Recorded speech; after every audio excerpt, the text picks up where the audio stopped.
Hello Daily Drafters and welcome back to the channel for today's daily draft, or rather week 1 of the Arena Gauntlet League. For those of you that don't know exactly what this is, I'm going to go ahead and pin a video here both in the description and in probably the top right corner right now, where you can go ahead and check out last Sunday's video which introduced this concept to the channel. This is a new series on the channel that I'm super excited about, and today is going to be week 1 of said Gauntlet League, beginning with the deck you see on your screen right now. It's a 60 card deck, mainly black-white, got a couple of green cards in here and a forest.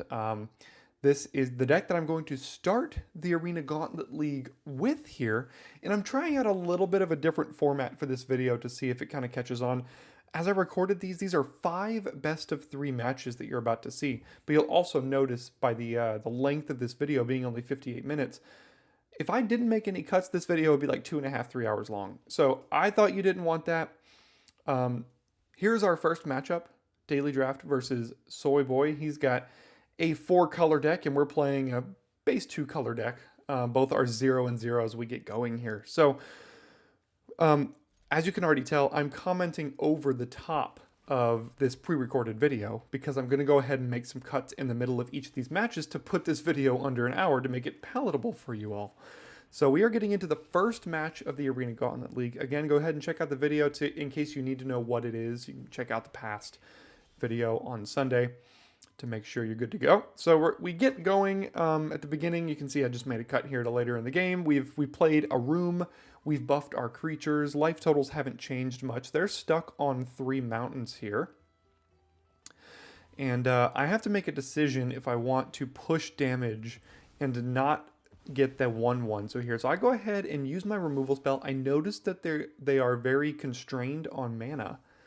So I'm just going to go ahead and push the damage while I can. I get the survival trigger on the acrobatic cheerleader, which is super important.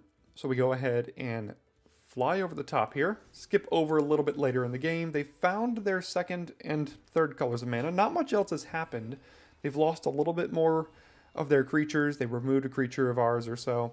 But we're just kind of running away with this one a little bit. They don't have the best of starts here necessarily. But they do have a haunted screen, but only 5 mana on the battlefield. Now they could flip their haunted screen here into a 7/7 if they drew a land, but it would be tapped. So they're not officially dead on board, but they do now have a manifested 2/2. So they're going to go ahead and play that here. We do still have decent attacks with the Cackling Slasher. And still 2 mana left, 2 cards in hand. Let's see what they do here. All right, play a land. Got all sorts of colors. As you saw in the preview, they've got a 4-color deck going on here. As I mentioned in last week's video as well, these opening first week decks here in the Gauntlet League are a little bit difficult to make work as like a streamlined 2-color deck. You'll see a lot of 3-4 color decks here today. So that's just what we're dealing with, and we managed to get a ton of white cards to be able to play the deck that we are, but not everyone was so lucky.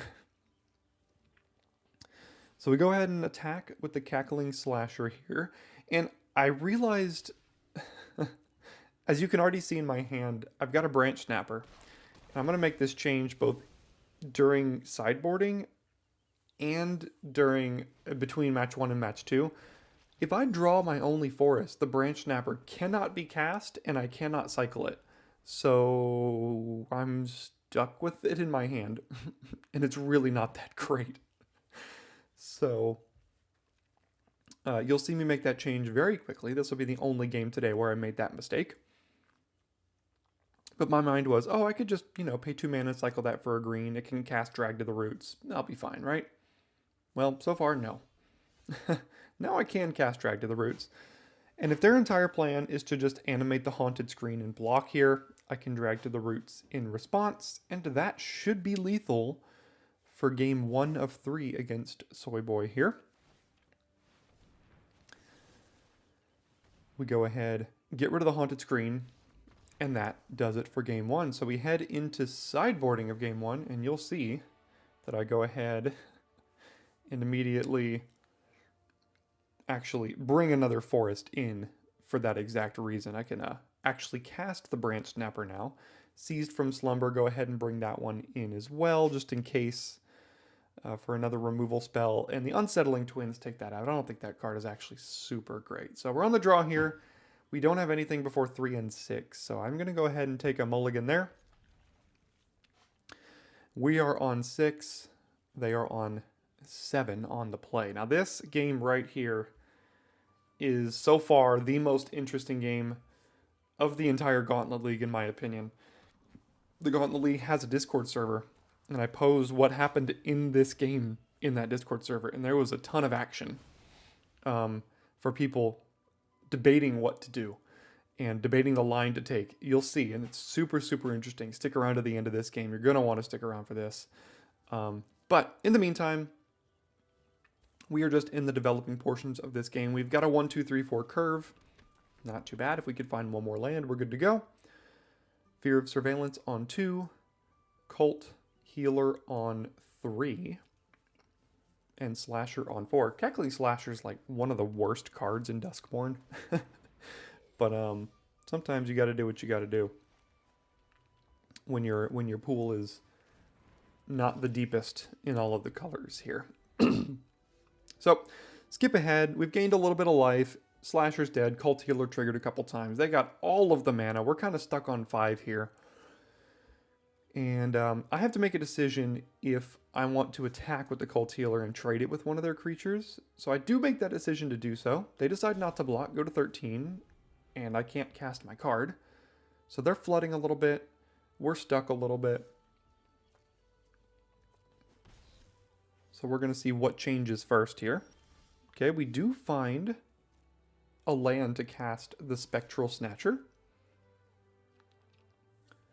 They didn't block last time. I can't necessarily see a reason they'd block this time, but you never know.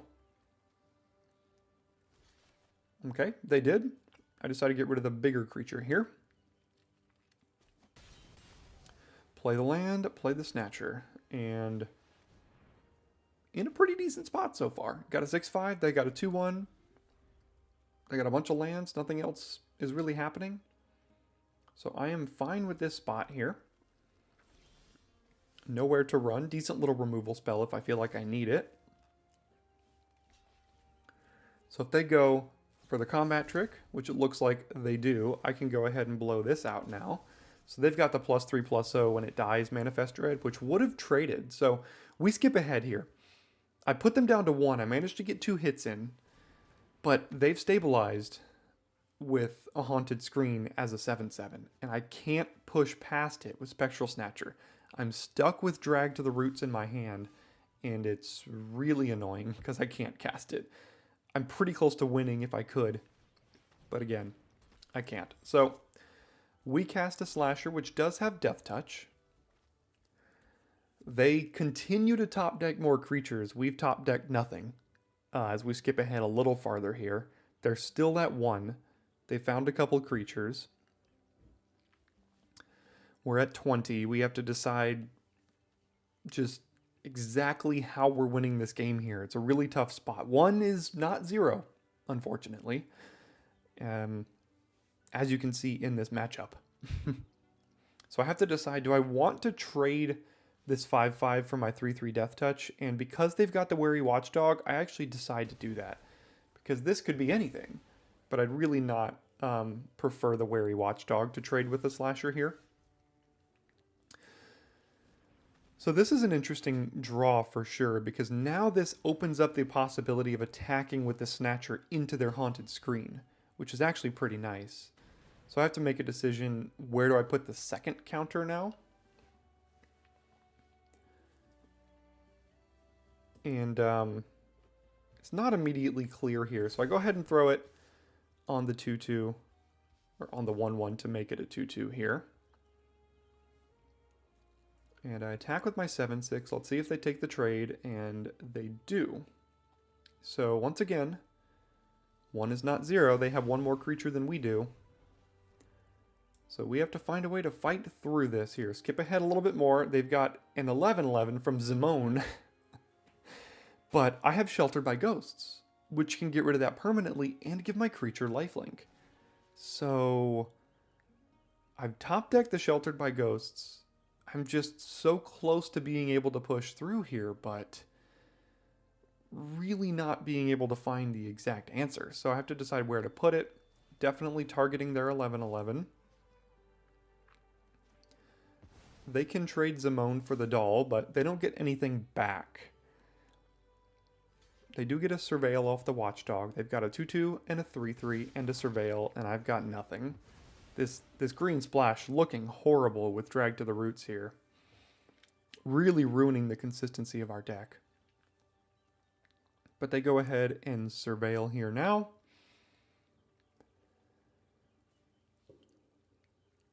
And let's see what they come up with on the top of their deck, if they decide to keep it or not.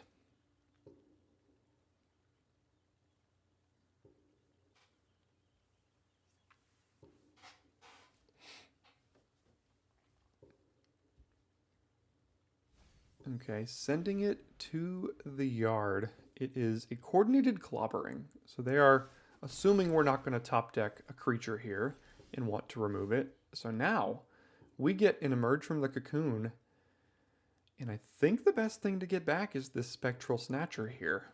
I mean, everything else is pretty small and not super relevant. So we're going to go ahead and cast this. Getting back Spectral Snatcher. And skip forward. They found a Branch Snapper.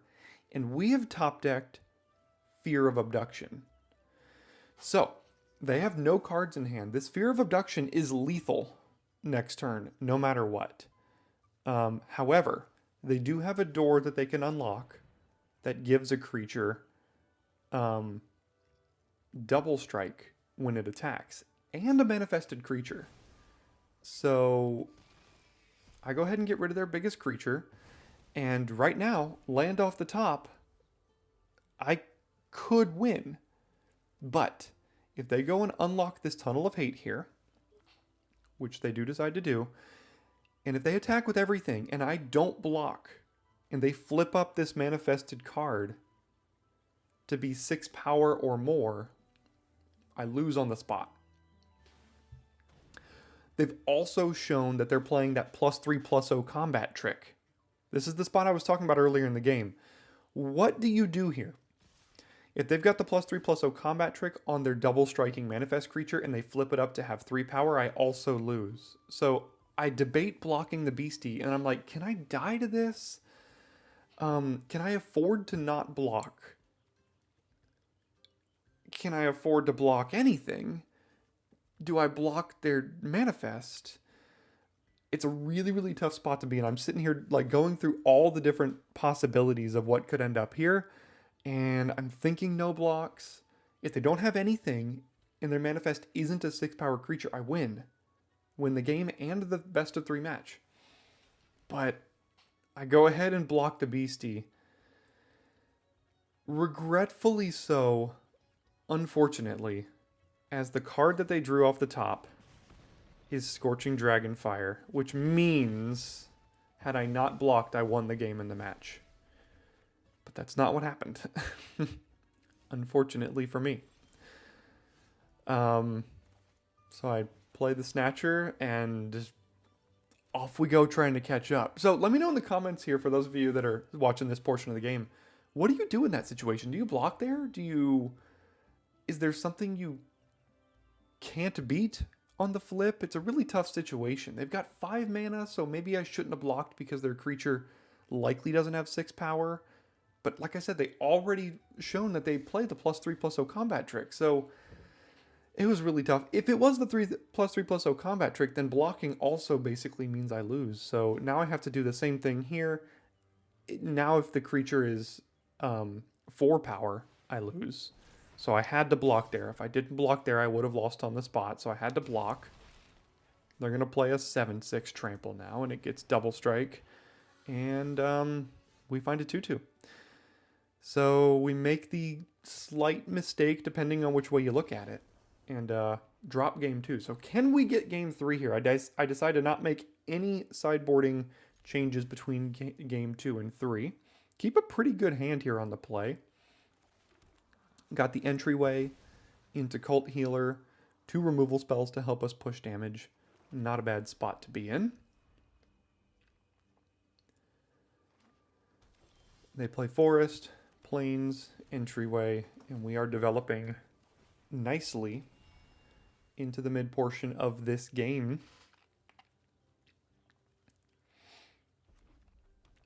And again, for those of you that usually watch the draft videos on this channel, this is a little bit of a different format than normal. Let me know if you like it. I'm curious. I'm trying something different here. Skipping ahead, saving you a little bit of time, so on and so forth. Trying to see if this is interesting here. So we are skipping ahead. We pushed them down to 7. And here we have a Cult Healer that is trying to go the distance. We've gotten stuck on lands just a little bit. They've got a Brood Spinner that they can crack for 6 if they draw a land. And honestly, even if they don't draw a land, because the Haunted Screen's on the battlefield. So I pretty much have to use this Nowhere to Run on the Brood Spinner here. Don't really have a choice because I can't let them get 6/1/1 flyers.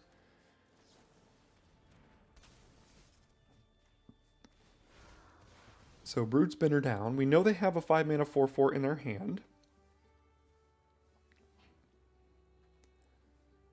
So let's see what they decide to do with that. We are at 30 and they are at 7. The issue is this Haunted Screen can threaten to be a 7/7 here.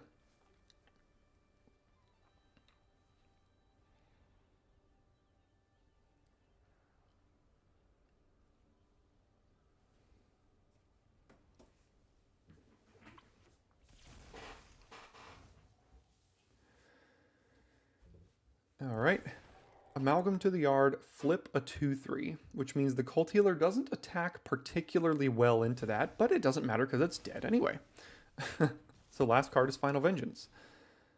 And Oblivious Bookworm, gonna start getting them all kinds of value here. So we're just gonna play our 3/3 Death Touch, and now it's kind of a top deck war, and they have a 7/7 waiting for them on the battlefield. So we managed to get them all the way to 6 with our nice aggressive start, but it's slowly but surely slipping away from us here. And probably going to equip the Glimmerlight. Nope, just play a 3/3. Gets a land. Still have a 4/4 in hand. Have the Haunted Screen. I just have a 1/1 in hand. They're looting every single turn. You kind of see where this one's headed. There's another land. So not feeling super great with my position at the moment.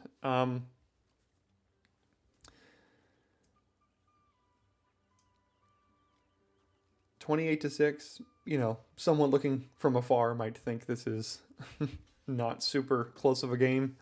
And they'd be right, except the person with 6 life is the person who is much farther ahead in this particular situation here. Trying to see if I can get anything off of this rat. I kind of do, but not exactly. Can't even flip it this turn. And it was kind of dumb. I just realized, I don't even know why I did it this way either. I chump block so I can get the manifest, knowing that they had the Ripper in hand, so they can go ahead and sack the 1/1 and trade for it. So that was kind of a mistake. I mean, I think they were waiting for me to do that, and they chose the right time to do it. So we skip ahead here, still at 6. They've got 4 cards in hand. We drew another land. We're trading for their creatures. The Haunted Screen's still there. They've got a 7/6 and another 2/2, and sometimes creatures just beat you. And they drew a bunch of good ones, and we just kind of did not quite have 20 damage on the battlefield. We had 14 damage. So for those of you that don't know how this works, when you lose a game in this league, you get what's called a comeback pack to add to your sealed pool to attempt to improve your deck for future matches. So this is where we were prior to this match, tied with most of the league, 0-0, and we lost and actually got promoted because anybody with even a loss moves ahead of those who have not played a game yet. So I chose Duskmourn as the comeback pack of choice, and here is the pack I ended up with. So we got Toby, we got a Glimmer Seeker, and after adding the comeback pack, I made a couple of changes. I removed the green splash, took out the Branch Snapper, the Drag to the Roots, and the Forest, took out the Crack Skull and the Rat. I added Toby,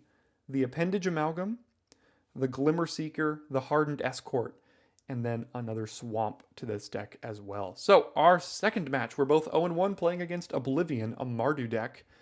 Dread level for him has been decreased to 56. So again, if you're questioning exactly how this league works, last week's video will clarify what Dread level means for you. But basically, it's your minimum deck size. So if you start to lose and choose certain comeback packs, your deck size will decrease, therefore increasing the consistency of your deck. So his is at 56, mine's still at 60 here because I chose Duskmourn, which doesn't affect my deck size. So Piggy Bank, Fear of Surveillance. I decided to go ahead and keep it, I guess. Was kind of shocked they didn't want to trade here because the Piggy Bank dying and ramping to 4 on turn 3 is usually pretty good. But clearly they're much more of an aggressive deck here. And thinking they might have a combat trick, I decide maybe I can race here. So now I have to decide what to do with my mana, and I actually play Nowhere to Run, kill the Glimmer Seeker, which gets me lifelink on the Cult Healer, which helps me in this race. So that's why I chose to do it this way. I could also sacrifice the Nowhere to Run to kill the Piggy Bank. I'm wondering if that's what I want to do here, because it does actually exile the Piggy Bank, which means they don't get the treasure. But I decide not to just in case they play something too big for me. So we skip ahead a little bit here. I'm at 14, they're at 10. We've both got 5 mana on the battlefield. I have attacked with my creatures, and as you can see, this is a Theros Beyond Death card. One of the comeback packs you can choose is Theros Beyond Death, which means this card is legal to play in their pool if they opened it, and they get to eat our Death Touch creature because of it. So the longer this league goes on, the better chance they're going to have cards that you're not necessarily expecting. Now, because this was the first week of the league that I had ever played in, I didn't really know if looking at their pool of cards was like accepted to do. And actually, going forward, I now know that I have access to their pool of cards, and I can look at that while I'm playing the game to help me make my decisions here. So we skip forward ahead. They've drawn a couple more lands and a couple more cards that don't necessarily do a ton. They manifested once. They got their treasure off Piggy Bank. I'm attacking with a bunch of stuff. There's a couple different, tricks and things they could potentially have. But let's see what they decide to do here. So Winter's Intervention kills Toby. Does gain them 2 life. And go to 5, take 3. Play Friendly Teddy. Now we know they have an Unstoppable Slasher for games 2 and 3 if we need it. And now we've got 3 different lethal threats, and we get it done. We head over to sideboarding. I take out these slashers. I feel like 4 mana 3/3s against a more aggressive deck is not great, so I bring in some cheap creatures that can trade early here. Unsettling Twins is just a 2 creature body for 1 card. So I go ahead and bring that in as well. Keep this hand, and off we go in game number 2.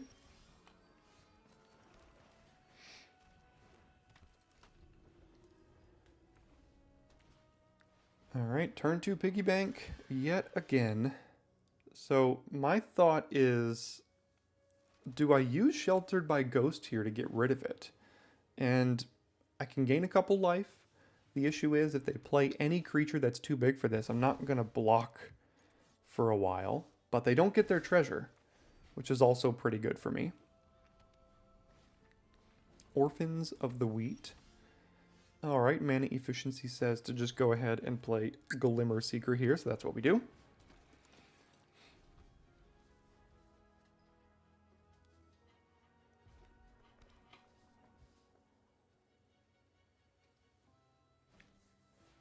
Alright, they got a Glimmer Seeker of their own, and let's see if they decide to tap it here. They do. That's fine by me. I could block it, give them a piggy bank, but that doesn't seem great. I've got removal in my hand. I'm probably going to have to use it because Glimmer Seeker plus Orphans is a nice little combo here.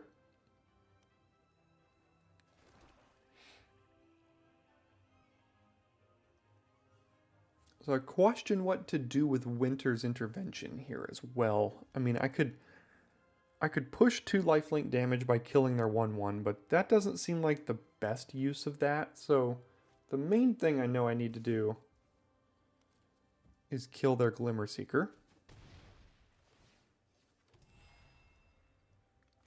And instantly just realized, oh no, I was thinking I had the lifelinking one. So I was going to say, I could have done that pre-combat, got some lifelink, but that was the wrong card. Okay, we progressed a little bit in the game here.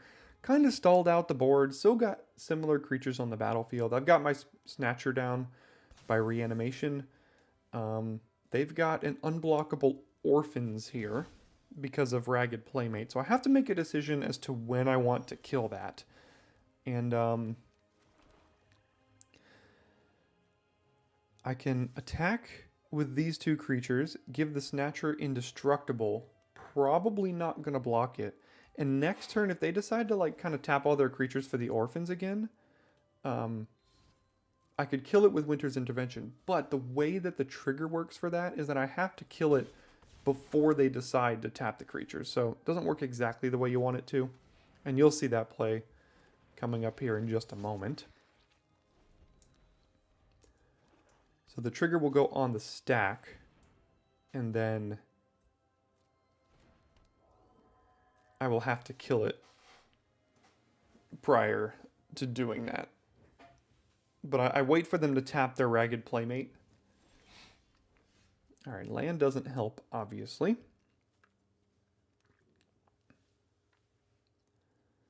I don't really have an attack with the Hardened Escort, unfortunately. But my 6/5 and my 2/3 do have attacks, because the 2/3 has Death Touch.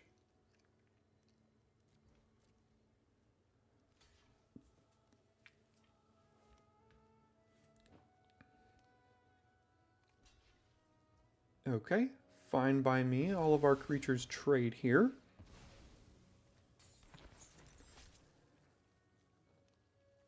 And my thought is, would I like to trade the Faithful for a Spectral Snatcher, giving them a piggy bank? And honestly, at this point in the game, the piggy bank doesn't really matter that much. So I'm fine giving it back. Putting a 6/5 on the battlefield on my side here. And let's see if they go for the unblockable on the Orphans. And they do.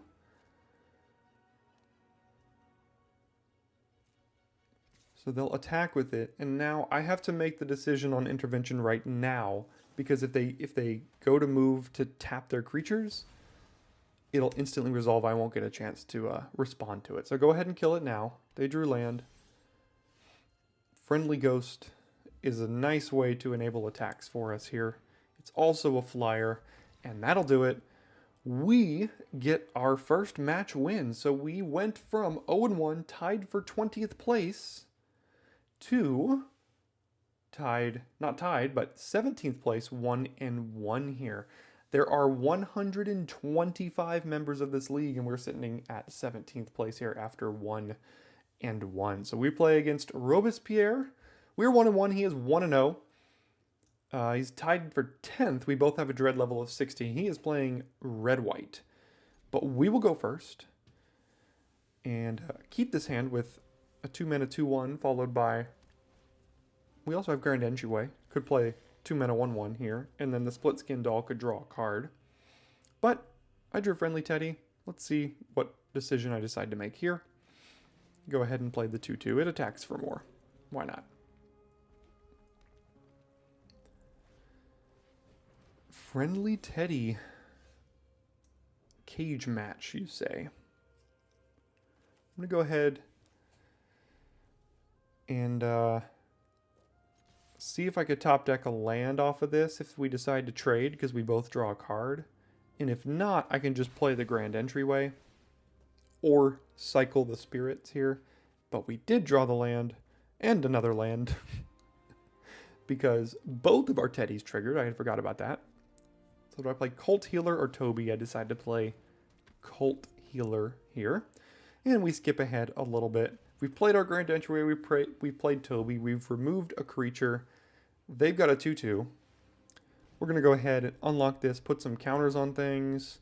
And as you can see, they're tapped out. We got big creatures. We are doing relatively fine here. They played 2 found footages, which don't particularly do anything in this matchup. Probably a large portion of the reason why we won here, I would think, because the found footages have done stone cold nothing. So it's like they mulligan to 5, basically. Here comes Fear of Surveillance and nothing else, so I'll flash in Appendage Amalgam.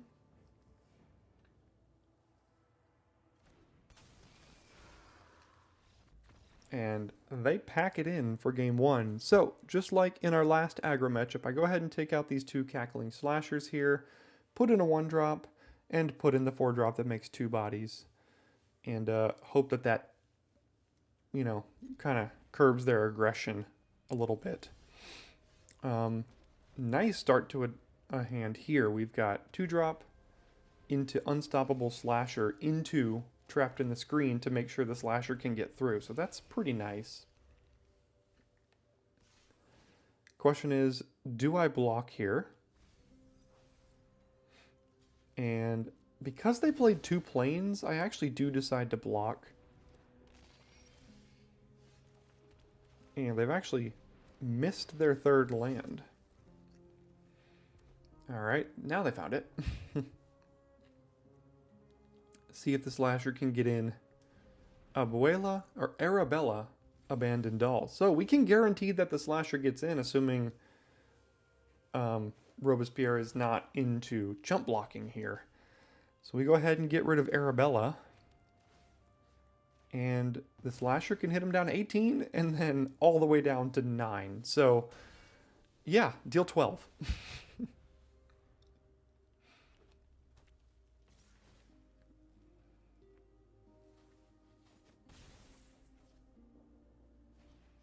Okay, that is 2 2/2 bodies. So now I got an interesting situation here.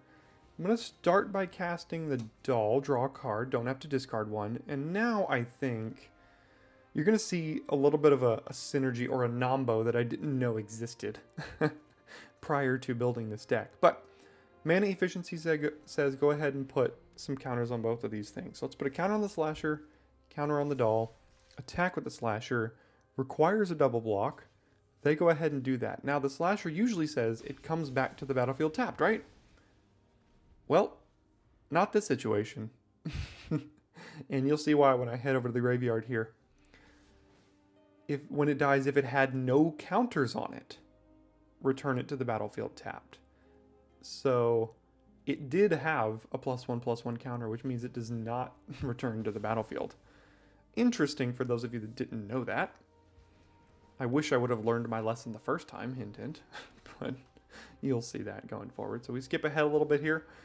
They have played Fear of Missing Out. We've reanimated our Slasher, drawn a Glimmerlight, played our Spirits, have Lethal on board because Glimmerlight can be equipped over there onto the Spirits. They decide to attack with Delirium. I'm at 11. This is a weird spot to be because Fear of Missing Out with Delirium is a tough beat here. So I go ahead and just make sure I try to chump and preserve my life total, because, again, I have lethal on board as long as I can survive this turn. And we take 5 more. They've got nothing. We draw nothing, but good thing we've got lethal on board here with Shepherding Spirits attacking for 5, and we win the match 2-0. So now we are 2-1 in the league. We go from 1-1 in 17th place to 2-1 in 9th place. We are working our way up here. Nice and quick, although I played my matches this week a lot earlier than many other people did. So now we're going against another Mardu deck, Dread level 58. They are ranked 38 with a record of 0-1. Rat Da Vinci here. So, liking my chances starting and with this hand. And they took a mulligan. So this is all good starts for us here. Like I said, there's like 125 people in this league, I think. And I played my matches within the first 5 or 6 hours of week 1 window opening. So my rank is going to seem a little bit elevated today. But don't worry, at the start of next week's video, you'll see where I end up after all of the first week's matches work their way out. Okay, they play Reckless Detective, so clearly one of their comeback packs was a Karlov Manor pack. That is a nice aggressive card, Reckless Detective there. So I have to decide exactly what I'm going to lead on 3, and it's pretty easily going to be a Glimmer Seeker here.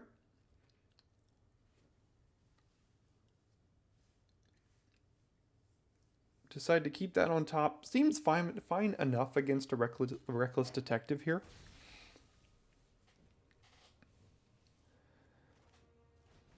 So I go ahead and play Glimmer Seeker, and next turn we can play Doll and the other card. So we skip ahead a little bit. They've got a 4-4, a 2-4. Life totals are both relatively similar. I'm wondering what I need to do with this Sphere of Abduction. If I can get this on the battlefield, I think it's going to kind of take over the game here. So I get rid of that card. I guarantee I get a survival trigger and draw a card off of Glimmer Seeker here. Put them to 12, and now I think the game is turned in our favor. Let's see what they can come up with here. So clearly I want to keep my Fear of Abduction, so I'm going to go ahead, deal 5 damage to the Glimmer Seeker here. And Krenko, again from Karlov Manor. But unfortunately for him, doesn't have great attack. So something I can do here is Elegant Rotunda. Put a counter on both of my creatures. And lethal next turn, pending a removal spell off the top of the deck. Because we would put them to 6 and then, you know, land off the top or whatever would kill them next turn as well. So I go through my options here, see what I have to reanimate or kill, but I like putting them dead next turn.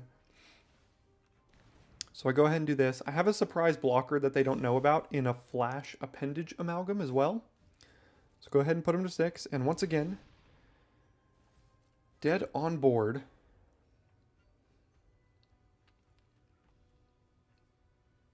Unless they draw exactly a removal spell.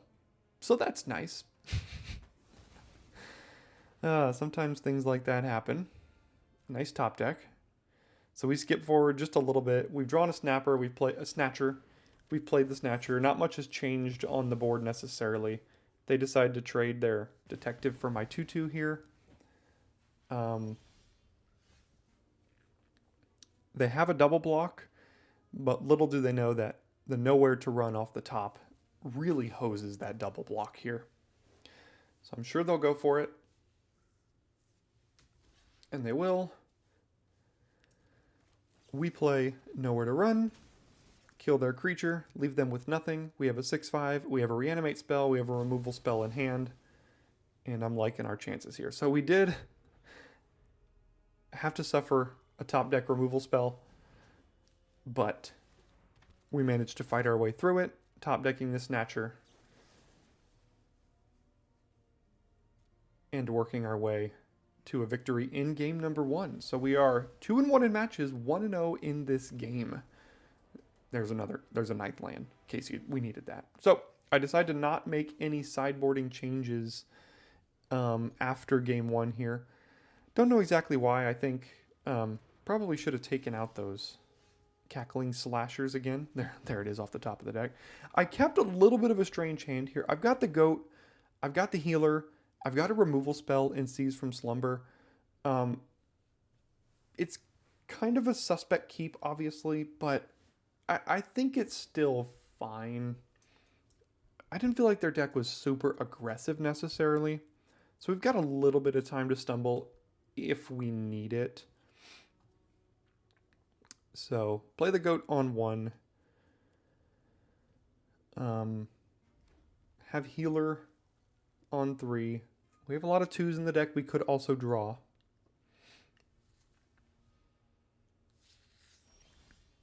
Okay, Plains guarantees we can play the Healer at the very least.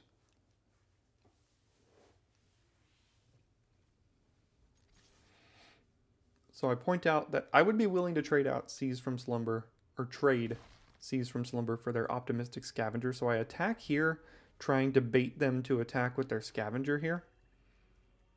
They've got the full Mardu on turn 3. And because I have nothing else better to do, I go ahead and decide to get rid of the Scavenger here.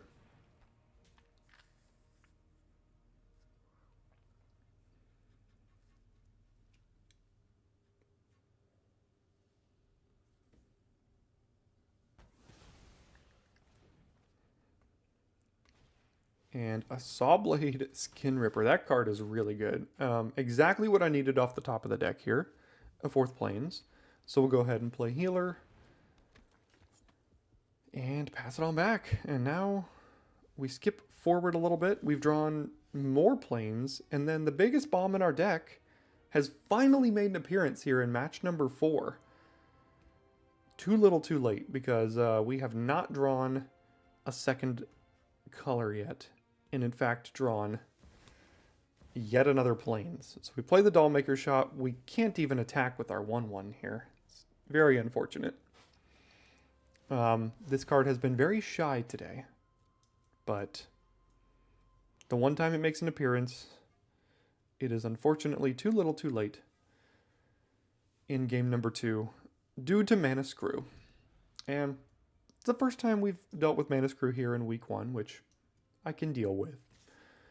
You know, it happens. At least we're playing best of 3, so we can come back in game 3 and get this one here.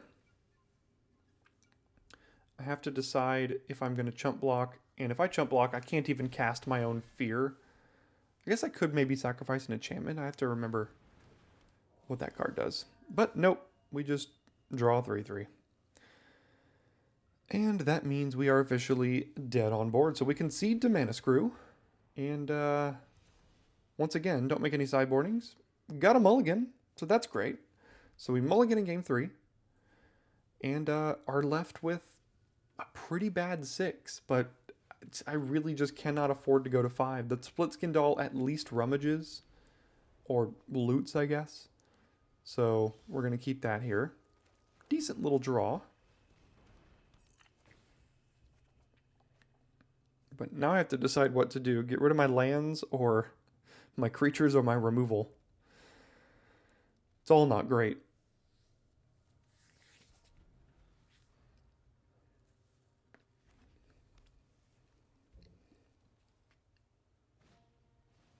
Grand Entryway, make a 1/1. That does block my 2/1 pretty well. So we're going to go ahead and play Cult Healer here. And then pass it right on back.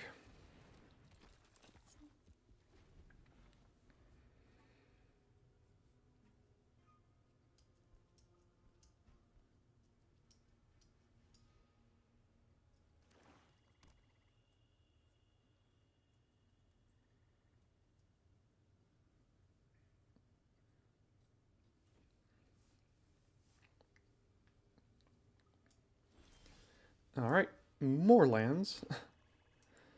Feeling great here. So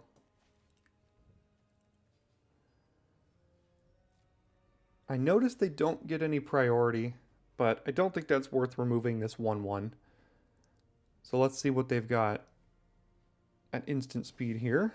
It is a removal spell. I can't do anything about that. Now we've just got a 2/2 and a removal spell. Everything else is up to the top of our deck.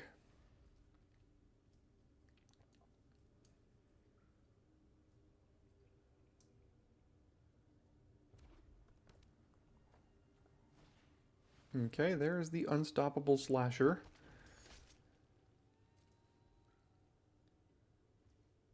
And I'm going to go ahead and remove it now. This basically guarantees we get the trigger, the survival trigger on the cheerleader here. Ooh, perfect. Another land. So we'll attack here, get ourselves a flyer. Play our 5th land. They got 5 cards in hand. We got nothing. Not a great feeling, to say the least. So, we stole game 1. Not stole, but we got game 1 pretty effectively, and then game 2 was a mana flood or screw situation, and game 3 is now just turning into a mana flood. We started with 6. We had 5 lands, we bottomed 1, and now we've already got 7 again. So we haven't played this game with too many relevant cards here. They've got a 4/4. They got another 4/4. My thing's got a counter on it now. And Appendage Amalgam unfortunately doesn't really do anything. But I'm tilting a little bit drawing all these lands. Yeah, that makes their creatures huge here. And say good game and wrap this one up in unfortunate fashion. Really only got to play one game there. But here's where we were before the match, in 9th place at a record of 2-1. And due to the loss, we fall down to 11th place with a record of 2-2. And a decent opponent match win percentage here as well. You can see Soy Boy sitting underneath us a little bit. Robespierre, who we beat a little bit above us. So my second comeback pack, I chose Theros Beyond Death, and look over on the left. Elspeth Conquers Death. Nice pull in this pack. So I go ahead and take out one of the Cackling Slashers and the Friendly Teddy and put in that Elspeth Conquers Death and also an Omen of the Sun in the 3-drop slot. That is our new deck with a dread level of 60 going against a blue-red deck with a record of 1-1, rank 21 in our final match of the week. Hand isn't perfect, keeping a 5-land hand here, but we do have Slasher and Entryway. I can already see it coming again. I told you back on match number 2. I wish I learned my lesson from the Nombo synergy earlier, but unfortunately did not. So, gonna go ahead and play the Slasher here. I'm gonna try to get a hit in.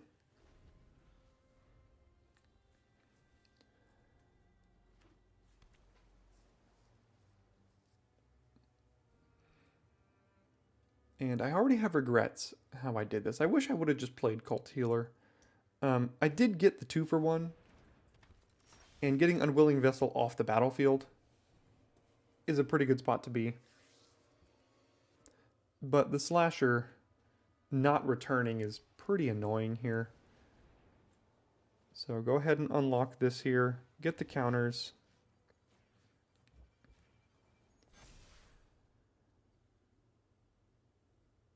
Go ahead and attack with the Slasher. Double block. Get them both off the battlefield.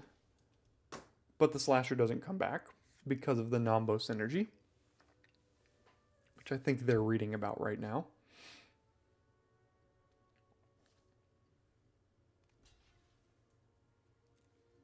And then we can play Valgabot's Faithful, which actually could return the Slasher if we wanted it to. Not a bad spot to be in. So we skip forward a little bit. Not much has happened. We've, got a Glimmer Light. We decide to reanimate that Slasher here now. They've lost a little bit of life. Got a 2/2 and a Decayed Zombie from Innistrad Midnight Hunt pack here. Go ahead and equip the Slasher. They're getting priority, so it could be a couple of different things. Skip over to their turn, and they draw Grafted Identity to steal my Slasher, which is just brutal. That is a very, very good card to have drawn out of an Innistrad Midnight Hunt pack. My only consolation is that Sheltered by Ghosts does get rid of a non-land permanent, which means I can get rid of the Grafted Identity here. And I don't have much else of a choice. So that's what I go for. So I target this, get rid of the Grafted Identity, which does mean I get my own Slasher back.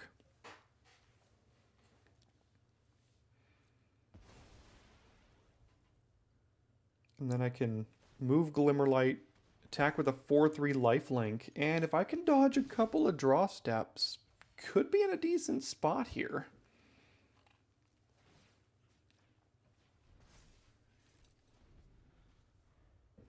So we skip forward. They drew an Erratic Apparition and also a Stay Hidden, which did tap down our Slasher indefinitely. We are continually drawing lands here. Can't afford to attack into a manifested creature. But here comes a Spectral Snatcher. That's a card I could actually cast and might have a relevant impact on this game here.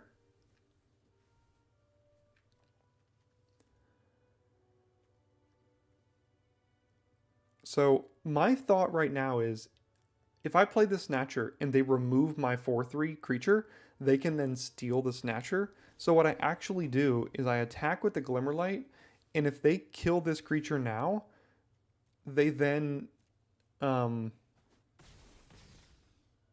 get Grafted Identity back, but they can't steal my Slasher because it doesn't do anything. So they just have to put it on their own creature as +1/+1, and then I get to resolve a Spectral Snatcher. So I actually liked the play here. I felt like it was a decent little play. So they just go ahead and put their Grafted Identity on their Erratic Apparition. And then I cast Spectral Snatcher here.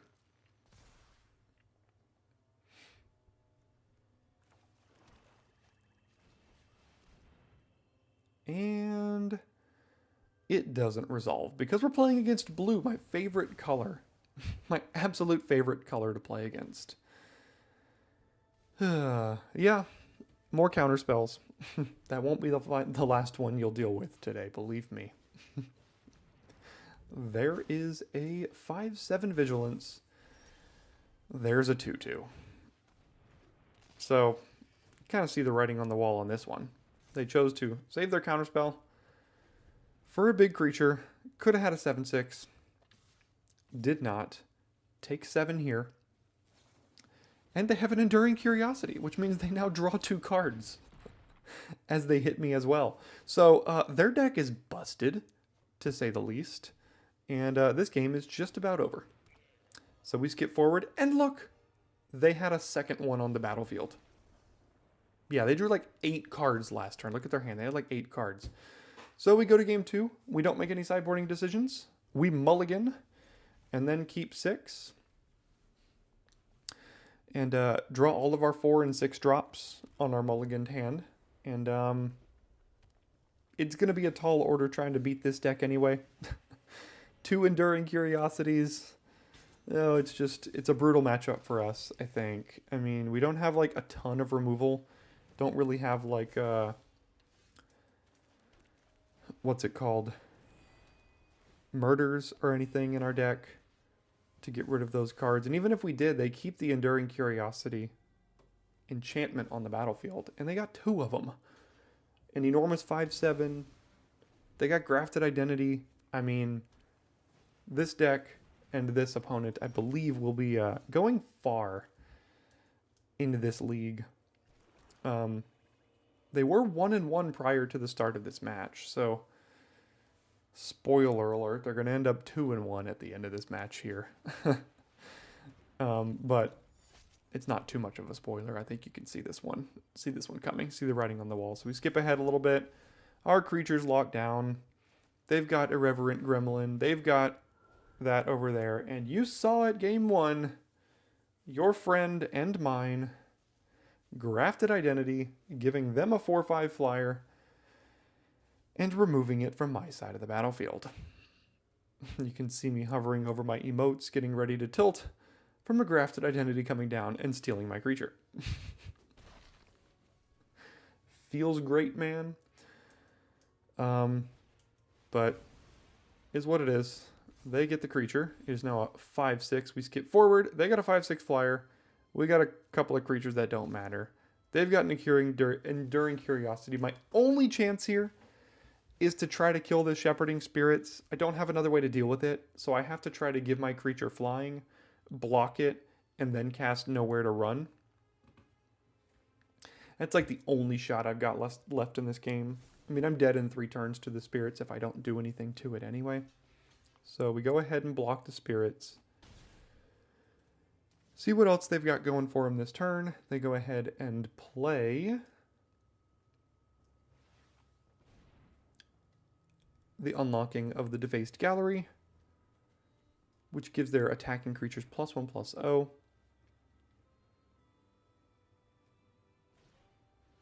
Meat Locker, locking down my creatures as if I was really in a position to be attacking. And look at the mana they've got left open. Hint, hint. Cast Nowhere to Run, and they say, "You have nowhere to run, sir," as I twist reality and kill your creature, top deck a land, and I am done here for today. There's really nothing I've got going on. They just completely savaged me with all their rares and stuff. So we were 2-2, and we finished week 1 with a record of 2-3, slightly disappointing. Reminder, once we reach 11 match losses, we are eliminated from this tournament. We are in 13th place, but again, there are a lot of other people that are going to play and pass us up over the course of this week. Here is our final Theros Beyond Death comeback pack, much worse than before. There's a Woe Strider as our rare. Omen of the Forge. It is what it is. So this is like a rough build of what I'm thinking I'm actually going to start next week's week 2 Gauntlet League with, is a red-white aggro deck here. Our dread level has moved down to 56, which means we have a 56 card deck. So this is what I'm thinking I'm going to start by running. I'll show you next week before I start the exact build that I've got, just like I did today before I actually get into the first match of the week. Hopefully this format was a little easier for you to digest. Just about an hour long, not like 3 hours long like the other one. Hope you enjoyed it. 2-3. Cross fingers we can get a good second week in us. Maybe get a 3-2 or a 4-1 in there as well. That could be fun. Next Sunday will be week 2 of the Gauntlet League. Thanks for tuning in today, and I'll see you next time here at Daily Draft.